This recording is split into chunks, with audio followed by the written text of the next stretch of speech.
इसीलिए गुरु महाराज ने सन 1933 ईस्वी में जब ज्योतिराम राय में महाधिवेशन हो रहा था, सत्संग करने के लिए तो चले गए, लेकिन ज्योतिराम राय गांव में नहीं निवास किए। गंगा के किनारे नाव पर गुरु महाराज का निवास है। पुराना अभिनंदन ग्रंथ जो कुप्पा घाट से छपा हुआ है उसमें लिखा हुआ है, आप लोग पढ़ लीजिए। नाव पर गुरु महाराज का निवास है।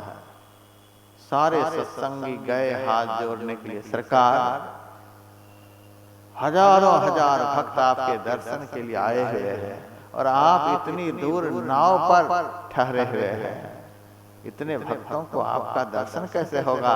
सरकार, गांव में आपके लिए व्यवस्था है, गांव में ठहर। गुरु महाराज ने कहा, हमें गांव में ठहरने में कोई एतराज नहीं, लेकिन एक शर्त के तहत मैं गांव में ठहरूंगा। का वह शर्त क्या है? शर्त यही है, आप लोग जो जहां तहां से चंदा किए हो, तो मेरे ऊपर चंदा के एक पैसे भी यदि खर्च नहीं करोगे तब मैं उस गांव में ठहरूंगा। समझ रहे हैं? मेरे ऊपर चंदा कलेक्शन किया हुआ एक भी पैसे यदि खर्च नहीं करेंगे तब मैं गांव में ठहर सकता हूं। और इसी तरह से यदि आप लोग भविष्य में सत्संग करेंगे तभी मैं गांव में ठहरूंगा। लिखा हुआ है अभिनंदन ग्रंथ में, पढ़िए। इस शर्त को मंजूर किए तब गांव में गए गुरु महाराज। हमारे गुरु महाराज ऐसे थे जो खुद चंदा के पैसे को नहीं खाते थे। अब हम लोगों को कैसे होना चाहिए? ये गांव में गए सत्संग करने के लिए, सत्संग कराने वाले आसपास के गांव में गए कहने के लिए कि महाराज आए हैं, चलो सत्संग में। तो पूछने लगा कि सूखा सत्संग है कि गिल्ला सत्संग है? हमारे सत्संगी अब ये सब पूछने लग गए कि सूखा सत्संग है कि गिल्ला सत्संग। हमसे कहने के लिए आए, बाबा ये पूछ रहे हैं। मैंने कहा इसका मतलब क्या हुआ? हम पढ़े लिखे कम है, इतनी दूर तक नहीं समझ पाते हैं। सूखा आज तक सुना ही नहीं दुनिया में कहीं। दुनिया घूमते हैं, सूखा सत्संग, गिल्ला सत्संग, क्या इसका मतलब हुआ? तब हमको समझाया सत्संग। महाराज, जिस सत्संग में भंडारा नहीं वह सूखा सत्संग है। हाय हाय, अनर्थ हो गया। जिस सत्संग में भंडारा खूब हो वह गिल्ला सत्संग, अनर्थ हो गया। गुरु महाराज के समय जो सत्संग होता था, सिकलीगढ़ धरहरा में बहुत पुराने सत्संगी भाई बहन हैं। आयोजक की तरफ से लकड़ी मिलती थी, सखुआ का पत्ता मिलता था, ज्यादा से ज्यादा ईंट की व्यवस्था होती थी। 3 ईंट को जोड़ करके हमारे सत्संगी भाई बहन अपने घर से चावल लाते थे, दाल लाते थे, आटा लाते थे, आलू लाते थे और अपने से चूल्हा जलाकर आरती के बाद भोजन बनाते थे, अपने भी खाते थे और अगल बगल में कोई भूखा प्यासा होता था उनको भी खिलाते थे। कितना पुण्य बटोर करके सत्संग से जाते थे हम कह नहीं सकते हैं।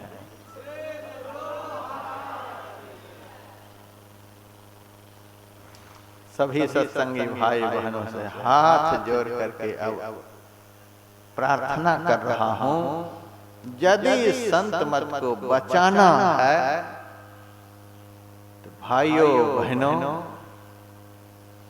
इस भंडारा को संत मत सत्संग से उठा देना। और यदि भंडारा कोई करे तो भंडारा आप लोगों को खाना नहीं।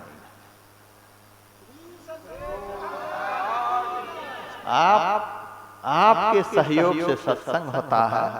आप लाखों रुपए खर्च करते हैं, दान करते हैं, कोई 1000 दान करते हैं, कोई 100 दान करते हैं, जब इतना आप दान कर सकते हैं तो 10-20 रुपए के चूड़ा सत्तू नहीं खरीद करके खा सकते हैं, पूरा पुण्य लेकर के सत्संग से जाइए। इसीलिए मेरा प्रचार है, चूड़ा सत्तू खाएंगे, मेही के गुण गाएंगे। उस पुराने ढांचे को सबको अपनाना है। चूड़ा सत्तू खा करके संत मत सत्संग का प्रचार करना है। सत्संग का आधा खर्च बच जाएगा, आधा खर्च बच जाएगा। और हमारे आयोजक 100 में से 75 खिलाने पिलाने में ही व्यस्त रहते हैं। वे 75 आयोजक मंडल के लोग आगे बैठ करके सत्संग सुनेंगे। कितना उनको खुशी होगी, हमने इतना बड़ा आयोजन किया तो महाराज ने क्या सब सुनाया वह सुने भी। ऐसा होना चाहिए। और जितने सत्संगी भाई बहन चूड़ा सत्तू लाएंगे तो मेरे लिए भी थोड़ा सा बढ़ा करके लाएंगे। मैं भी दाल भात भोजन नहीं करूंगा। जहां चूड़ा सत्तू वाला सत्संग होता है वहां व्यासानंद भी दाल भात भोजन नहीं करता है। और मंच पर जितने साधु महात्मा हैं उन साधु महात्मा को भी किसी को कोई सत्संगी, किसी को कोई सत्संगी, किसी को कोई सत्संग। साधु महात्मा तो चूड़ा सत्तू लेकर आएंगे नहीं, ये तो साधु हैं। तो इनको भी आप लोग अपने भंडारे में से चूड़ा सत्तू खिला देंगे। इनके लिए भी कोई खर्च नहीं आयोजक को। और आप ही लोग में से जो कुछ पैसे वाले हैं, तो राजा जोगी फेंकना, खाली हाथ न देखना। आप में से कोई पैसे वाले किसी साधु के 100 विदाई कर दीजिए, किसी को 50 कर दीजिए, जितना आपको सामर्थ्य। आप ही लोग इन महात्माओं को 100-50 दे करके विदा कर दीजिए। गाड़ी की विदाई कोई नहीं करी। यदि कोई गाड़ी लेकर के आए तो गाड़ी तो आप ही लोगों ने खरीद करके दिया है महात्मा को, तो गाड़ी की विदाई क्यों होगी?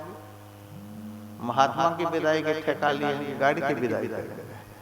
जब हमारे सत्संगी महात्मा को गाड़ी पर चढ़ाकर ले ही आते हैं और पहुंचा ही देते हैं, तो महात्मा को गाड़ी की क्या जरूरत है? हम तो बड़े आनंद में हैं। 40 साल हो गए हमारे साथ में बर्तन मांजने वाले, पैर में तेल लगाने वाले 20 लाख के गाड़ी पर घूमते हैं, लेकिन हम 40 साल में एक 4000 का ठेला खरीदे हैं।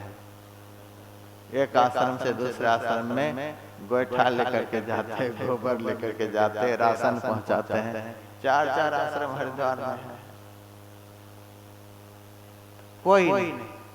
और देखिए धरहरा में जो हम आए हैं, रात में गाड़ी निकाल करके लाए, उस गाड़ी में हमको बिठा करके लाए। यदि अपने पास गाड़ी होती तो नई गाड़ी पर बैठते हैं, नई गाड़ी। और पंजाब जाते हैं, हरियाणा, गुजरात, महाराष्ट्र जाते हैं तो 2-2 करोड़ की गाड़ी पर लोग हमको बिठाते हैं। महाराज आप पहले बैठेंगे तब हम बैठेंगे। 2 करोड़ की गाड़ी, 1.5 करोड़ की गाड़ी, यदि हम गाड़ी रखते तो हमारे पास 10-20 लाख की गाड़ी होती, 2 करोड़ की गाड़ी पर कैसे बैठते? महात्मा बादशाह होता, कभी 2 करोड़ की गाड़ी पर बैठता है, कभी 1 करोड़ की गाड़ी पर। कभी दिल्ली में हमारे सत्संगी सबसे पुरानी साइकिल के पीछे बिठा करके ले गया था सत्संग करने के लिए। ऐसे भी हम सत्संग करते हैं। कभी टमटम पर ले जाते हैं, कभी रिक्शा पर ले जाते हैं। साधु यदि समाज का बोझ बन गया तो समाज के बोझ को उतार नहीं सकता है। साधु को समाज का बोझ नहीं बनना चाहिए। किसी ने मेरे से कहा, महाराज आप आ रहे हैं, आप क्या सब भोजन करेंगे, लिस्ट दे दीजिए। हे भगवान, क्या प्राइम मिनिस्टर आ रहे हैं भोजन का लिस्ट? भोजन का लिस्ट साधु से मांग रहे हैं। मैंने कहा आप लोग क्या खाते हैं? हम लोग तुम्हारा चावल दाल रोटी खाते हैं। आप लोग चावल दाल रोटी खाते हैं, हम हीरा मोती खाते हैं। आप लोग चावल दाल रोटी खा सकते हैं और हम नहीं खा सकते हैं। महाराज कंपनी का नाम बता देते, किस कंपनी का झिलिया, किस कंपनी का ये तो किस कंपनी का तेल, किस कंपनी का साबुन। हे भगवान, एक ने कहा महाराज ये धोती आप कौन सा पहनते हैं? काला रंग का जो किनारा होता है उस रंग का कि पीला रंग वाला। अरे कपड़ा पहनते हैं, धारी नहीं देखते हैं काले रंग की है कि पीले रंग की है, कपड़ा पहनते हैं जी। साधु कपड़ा पहनता है। एक ने कहा महाराज ये परम सुख ले आए। परम सुख ध्यान से प्राप्त होता है कि धोती से प्राप्त होता है? परम सुख धोती। ऐसा सब नहीं होना चाहिए। संत मत के बीमारी पर हम प्रहार करते हैं। इन बीमारियों से हमारा संत मत ग्रसित होता जा रहा है। इन बीमारियों से आप लोगों को भी समाज को बचाना है। ऐसे को हाथ जोड़ना है। हमें तो साधु ऐसा चाहिए जो चूड़ा सत्तू खाए और जमीन पर बैठकर एक माइक लेकर के उपदेश सुना करके चले जाए। समाज का बोझ नहीं होना चाहिए। तो आप लोगों से मेरा आग्रह होगा, आहार शुद्ध हो सत्य शुद्धि। कैसा कैसा चंदा है, कैसे कैसे कमाई वाला चावल है, कैसे कैसे कमाई वाली दाल है, उससे आप खाएंगे तो भजन बनेगा। सच्चाई और ईमानदारी से उपार्जित अन्न होना चाहिए। ऐसा अन्न आप झोला में लेकर के आए। प्रत्येक सत्संगी के झोला में भंडारा होना चाहिए। ऐसा भोजन करेंगे आपका रक्त शुद्ध हो जाएगा। वह रक्त शुद्ध होगा तो आपके शरीर में पवित्र रस बनेगा। पवित्र रस बनेगा तो उस पवित्र रस से पवित्र वीर्य बनेगा। पवित्र वीर्य से पवित्र ओज बनेगा। पवित्र ओज से पवित्र तेज बनेगा और पवित्र तेज ही चेतना को ऊर्ध्वगत कराता है। जैसे तैसे अन्न से भजन नहीं बनेगा। हम भोजन पर बहुत जोर देते हैं। मेरे पास देने वाले लाइन में खड़े होते हैं। बिहार में मैं लेने के लिए नहीं आता। बिहार में नहीं, मेरे पास तो अदर स्टेट में लाइन में लोग लगे हुए रहते हैं। एक ट्रक चावल महाराज भेज देता हूँ, एक ट्रक दाल भेज देता हूँ। ये ट्रक लेकर हम क्या करें? लोग भेजते हैं, लेकिन जो सच्चाई ईमानदारी से अन्न उपजाते हैं उसी का अन्न मैं स्वीकार करता हूँ। मेरे पास लाख रुपए भी रखने वाले आते हैं, 10 लाख रख करके जाते हैं। करोड़ वाले भी कभी कभी आ जाते हैं और 10, 20, 100, 50 वाले भी आते हैं। लेकिन हम सब की कमाई को जानते हैं। लाख वाले लाख रख करके जाते हैं तो रख लेता हूँ, कोई बात नहीं। लेकिन उस लाख से सीमेंट मंगवाता हूँ, छड़ मंगवाता हूँ, बालू मंगवाता हूँ, ईंट मंगवाता हूँ। करोड़ वाले का जो होता है उससे कहीं अदर स्टेट में संत मत सत्संग मंदिर के लिए जमीन खरीद लेता हूँ। लेकिन भोजन के काम में कौन सा पैसा? ये बिहार के जो हमारे गरीब से गरीब सत्संगी भाई बहन हैं, ये जब 10 रुपए के पुराने नोट रखते हैं, उस नोट से सब्जी खरीद करके खाता हूँ। हमें बिहार के 10-5 गरीब के उस नोट से जितना प्यार है, वो बड़े बड़े सेठों के लाख रुपए से प्यार नहीं है। मुझे पता है ये पैसे कैसे कैसे आए हुए हैं। और ये 5 रुपए हमारी गरीब माइयाँ साल भर से जोग करके व्यासानंद बाबा धरहरा में आएंगे तो चढ़ाएंगे। उसकी अंतरात्मा जुड़ी हुई है। उस पैसे से जब साधु भोजन करेगा तो साधु का मन भी बड़ा पवित्र होगा। हाँ, कभी कभी लाख देने वाले का दिल भी बड़ा विशाल होता है, तो उस दिल वाले का भी आदर होता है, लेकिन दिल को देखना पड़ता है, कमाई को देखनी पड़ती है। लाख वाले की भी कमाई नंबर 1 की है तो उनका भी आदर है, नहीं तो आदर तो हम 2 नंबर 3 नंबर वाले का भी करता हूँ। लेकिन सीमेंट के लिए, सरिया के लिए ध्यान भजन सत्संग चलेगा सत्संग हॉल में, तो कभी न कभी उसका धन भी पवित्र हो ही जाएगा। तो यह बहुत आवश्यक अंग है सत्संग का, आप लोग ध्यान दीजिएगा। अब आगे से यदि हमारे कार्यक्रम को कोई ले तो यह प्रचार कर दे, डंका बजा करके प्रचार कर दे, सभी सत्संगी भाई बहन अपने साथ में चूड़ा सत्तू लेकर के सत्संग करने के लिए आइएगा। तब हम भी देख लेंगे ये पंडाल में सूखा सत्संगी है कि गिल्ला सत्संगी है। सूखा को क्या सुनाया जाएगा? सूखा को यही सूखा सुना करके भेज दिया जाएगा, गिल्ला को अब सुनाएंगे कि क्या करना है।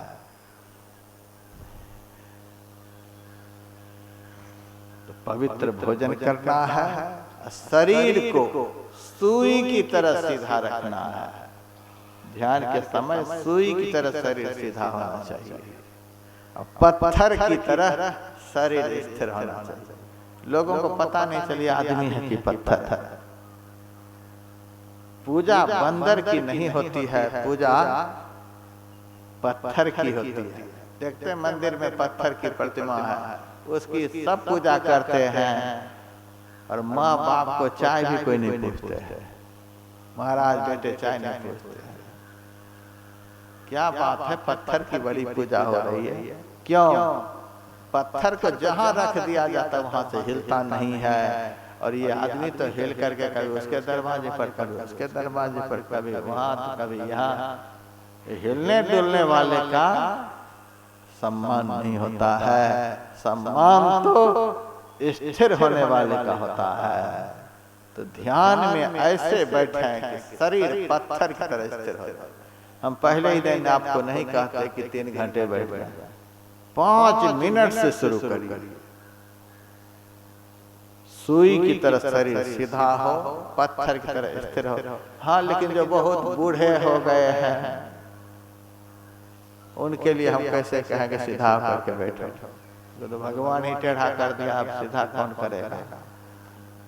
तो वे जैसे तैसे बैठ सकें, और इस जन्म में वे संस्कार बना लें, ताकि अगला जन्म बचपन से ही भजन में लग जाए। बूढ़े के लिए भी रास्ता है, लेकिन जो बैठ सकते हैं, शरीर सीधा हो, अंग प्रत्यंग स्थिर हो, आंख और मुंह बंद हो।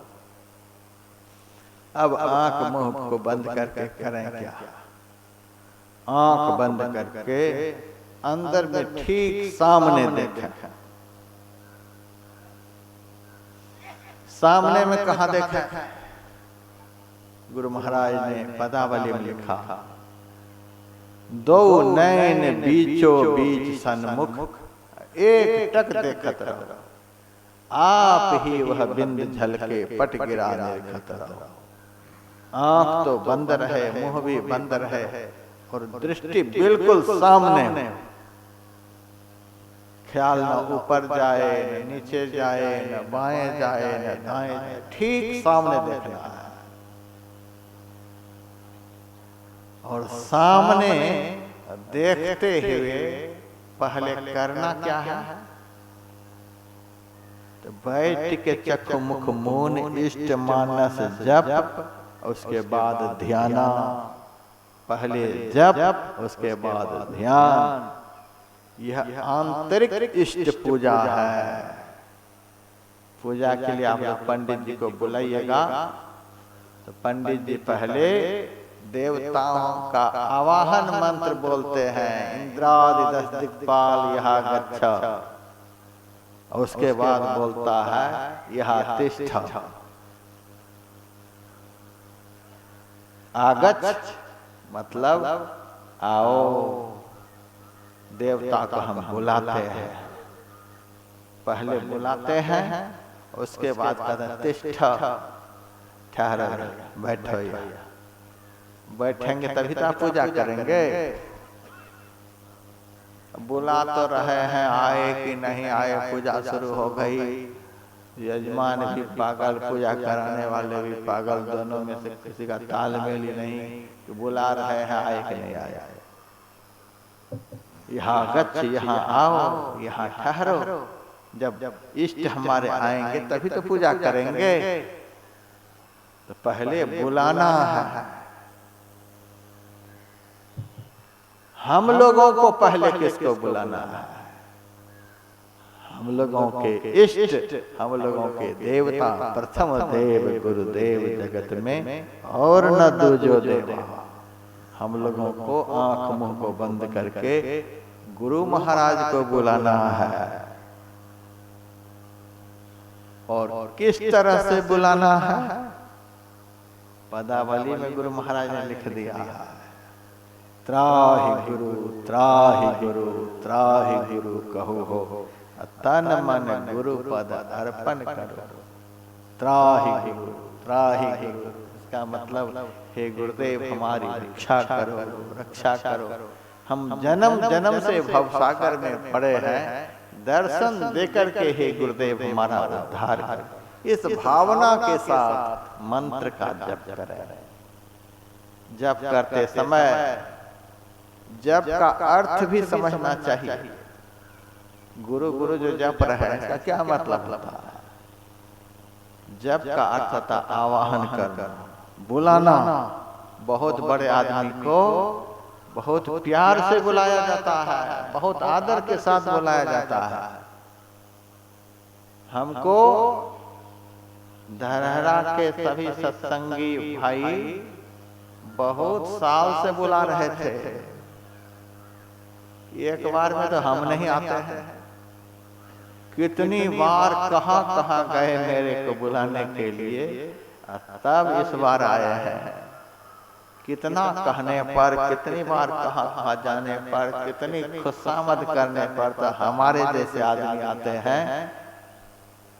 और गुरु महाराज आ जाओ, बस आ गए कुर्सी पर। ऐसे नहीं होता है। बहुत बड़े आदमी को बहुत प्रेम से बुलाया जाता है, बहुत भाव से बुलाया जाता है, बहुत खुशामद करके बुलाया जाता है, बहुत आदर के साथ बुलाया जाता है। बोली में इतनी कसक हो, इतना प्रेम भरा हुआ हो कि आने वाले मजबूर हो जाए। इतनी कसक हो वाणी में, पुकार में इतना दम हो, आने के लिए मजबूर हो जाए। एक मस्जिद में एक मौलाना 40 साल से नमाज अदा कर रहा था। आकाशवाणी होती है, अरे मुल्ला हम तुम्हारी नमाज को स्वीकार नहीं करते, हम तुम्हारी नमाज को स्वीकार नहीं करते। मुल्ला ने आकाशवाणी सुनी और खुशी के मारे नाचने लगे। और दूसरे तीसरे मुल्लाओं ने भी सुना था। उन्होंने कहा देखो ये कैसा पागल है, 40 साल से नमाज अदा करते करते धरती घिस गई, और यह ऐसा पापी, ऐसा नापाक आदमी इसकी नमाज को खुदा स्वीकार नहीं कर रहे हैं, और ये खुशी के मारे नाच रहा है। उस मुल्ला ने कहा 40 साल से नमाज अदा करते करते धरती तो घिस गई, लेकिन अब तक हमें भरोसा नहीं था कि हमारी नमाज खुदा तक पहुंच रही है। अब तक भरोसा नहीं था, ऐसे ही अंधेरे में पत्थर फेंक रहे थे, भरोसा नहीं था कि खुदा तक नमाज पहुंच रही है। लेकिन आज की आकाशवाणी को सुनकर विश्वास हो गया कि हमारी नमाज खुदा तक पहुंच रही है। जब हमारी नमाज खुदा तक पहुंच रही है तो तो एक ना एक दिन खुदा को हमारी नमाज को स्वीकार भी करना पड़ेगा। बार बार के कूकते कब हुक लगे पुकार, ऐसा विश्वास होना चाहिए। मन में भाव रहे कि हम गुरु महाराज को पुकार रहे हैं, गुरु महाराज को बुला रहे हैं और बहुत बड़ा काम के लिए बुला रहे हैं। मन अति कठिन कराल प्रभु हो, तजय विषय विकार। मन दृढ़ हो न लागु प्रभु पद में, होतन मोह से समार। ये कितना बड़ा कठिन काम है, और इस काम में हम आज से नहीं, जुगन जुगन से यही विधि हूं। अब गुरु करिए वार। युग युग से यह पापी मन हमें परेशान कर रहा है। सरकार इस पापी मन को मेरे बस में कर दीजिए, दूसरा तो बस में कर नहीं पाएगा। संसार में इस पापी मन को, इस चंचल चलायमान मन को भजन में कोई स्थिर नहीं कर सकता। यह तो सदगुरु की कृपा से ही संभव है।